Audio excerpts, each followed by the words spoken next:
내 삶이 우선적으로 성공을 해야 되는데 내 삶이 성공하는 그 위너 셰프는 어떤 거냐면 대박! 로또!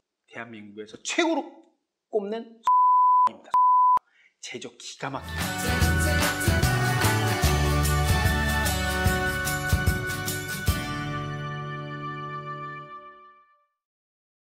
두 번째 질문. 네. 지금 이제 위너 셰프 운영을 하고 계신데, 네. 예, 위너 셰프는 어떤 공간인가요? 위너 셰프라는 일단 브랜드부터 설명을 드릴게요. 브랜드로 보면, 저는 참 제가 아끼는 브랜드인데, 셰프로서 성공한 챔피언, 그런 느낌을 담고 있습니다. 위너 셰프가. 근데, 위너 셰프, 그 사이에 들어가는 단어가 있는데, 그게 오너입니다.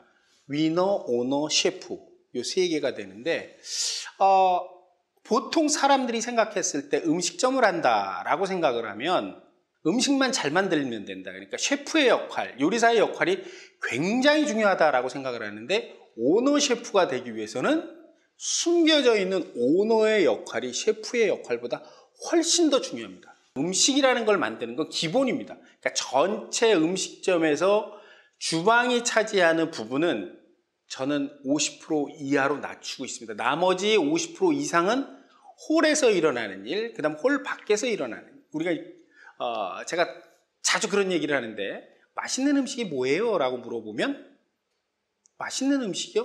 맛있는 음식은, 음식점의 요리사가 만들어주는 게 아니라 당신이 준비하고 챙겨야 됩니다. 라고 얘기를 하면서 그 첫 번째가 상대다.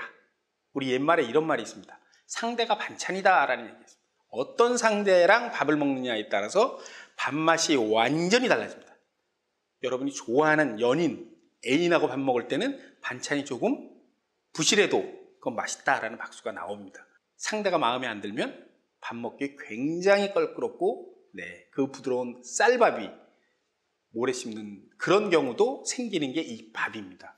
음식을 만드는 그 행위를 벗어난 부분에 대한 것들을 관리 많이 해야 되는데, 그 부분의 첫 번째는 고객을 어떤 식으로 내 사람, 또 오고 싶은 우리 공간으로 만들어가느냐. 위너 셰프라는 브랜드에서 차지하고 있는 위너라는 개념은 단순히 장사를 잘하는 사람 이런 개념을 떠나서 오너라는 개념이 거기에 내포되어 있다는 걸 말씀을 드릴 수 있고요. 여기서 위너라는 거는 성공이라는 개념입니다. 성공. 많이 가진 게 행복한 게 아니다. 내가 유명 맛집이 됐다 그래가지고 결코 그게 성공했다라고 보기는 어려운 것 같아요. 내 삶이 성공해야지 내 가게가 성공하는 거는 바람직하지 않다라는 생각입니다. 내 삶이 성공하는 그 위너 셰프는 어떤 거냐면 첫 번째가 아침에 당당하고 자신있게 문을 팍 차고 여보 나 돈 벌러 갔다 올게, 일하러 갔다 올게, 그러고 나갈 수 있는 일터가 있다는 게 가장 중요한 것 같습니다. 그리고 두 번째, 한 달 동안 그 일터에서 열심히 일했더니 내 주머니에 우리 식구들이 다 같이 먹고 살 수 있는 기본적인 생활비가 해결이 되더라.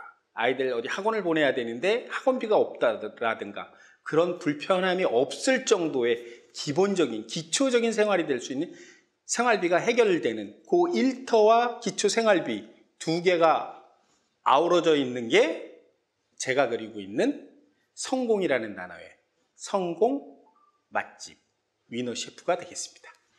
그러면 그 성공 식당들을 어떻게 만나보실 생각이신지? 성공 맛집 인터뷰에 인터뷰이가 될 대상들은 1차적으로 여러분들이 굉장히 궁금한 집들이 있을 거예요. 그거는 유명 맛집들입니다. 유명 맛집 어느 집에 딱 갔더니 음식을 먹으면서 이제 그런 얘기 많이 해요. 나는 도대체 사람들이 여기 맛집 그러는데 나는 이게 왜 맛집인지 모르겠다. 저도 인정합니다. 저도 솔직히 70% 정도는 저도 이유를 모르겠어요. 도대체 왜 이 집이 맛집일까? 많은 사람들이 그 정도로 좋아할 정도다라고 하면 이유가 있습니다. 그래서 그 이유를 찾아봐야 되겠어요. 음식 맛도 보고 그 안에 한번 주방에 들어가 보고 구석구석 이렇게 한번 살펴보면서 도대체 왜 이 집이 맛집일까라는 그런 거 한번 찾아볼 거예요. 1차적으로 제일 중요한 거는 사람이에요. 사람. 거기 사장님. 제일 중요한 건 사장님이죠. 사장님인데 어떤 데는 그런 데가 있습니다. 예를 들어서 종업원이 사장님보다 더 잘하는 데 있어요. 그런 데는 사실상 어떻게 보면 그 집 음식점을 만든 게 사장님이 만든 게 아니라 종업원이 만든 겁니다. 훌륭한 종업원을 갖고 있는 것도 성공 노하우의 가장 중요한 포인트 중에 하나가 되겠죠. 그런 거 알아보고요. 그리고 우리가 단순하게 그런 유명 맛집 말고 오다 가다 이렇게 보면 여러분 동네 골목이나 이런 데 볼 거예요. 저 집이 한 10년 된 것 같은데 큰 돈은 못 보는 것 같은데 그래도 가끔가다 한 번씩 들르게 되고 10년이라는 세월 동안 한 자리에서 음식을 만들어내고 손님들을 맞이하는 어떤 노하우가 있을 거예요. 저는 사실 여러분들한테 그런 음식점을 더 소개를 하고 싶거든요. 대박! 로또! 이런 개념이 아닌 정상적으로 내가 수입을 가져갈 수 있는 일한 만큼 정확히 챙길 수 있는 그런 노하우. 다양하게 하여간 뭐 맛집, 그래갖고 유명한 맛집만 이렇게 고집하지는 않겠습니다.